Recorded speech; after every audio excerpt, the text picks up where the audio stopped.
তুমি আমার বেস্ট ফ্রেন্ডকে শালার পুত বলছো কেন? শালার পুত তো খুব কম, ও তো সম্বন্ধীর পুত। খবরদার আর একবার আমার বেস্ট ফ্রেন্ডকে গালি দিয়ে কথা বলবা না। ও আচ্ছা, তাই না?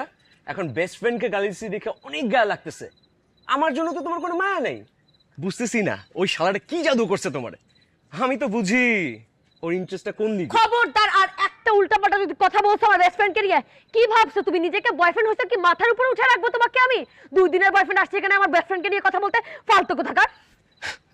ও আচ্ছা, এখন বেস্ট ফ্রেন্ডের সাথে বয়ফ্রেন্ডের কম্পেয়ার, তাই না? শোনো, যে বেস্ট ফ্রেন্ডের জন্য আমি তোমার হাতটা পর্যন্ত ধরতে পারি না, একটু প্রাইভেটলি টাইম স্পেন্ড করতে পারি না, সেই রকম গার্লফ্রেন্ড আমার লাগবে না। তুমি এক কাজ করো, তুমি তোমার বেস্ট ফ্রেন্ডের কোলে গিয়ে বসে থাকো। লাগবে না আমার তোমার মতো গার্লফ্রেন্ড। তোর মতো বয়ফ্রেন্ডও আমার লাগবে না, যেই বয়ফ্রেন্ড গার্লফ্রেন্ডের বেস্ট ফ্রেন্ডকে সহ্য করতে পারে না।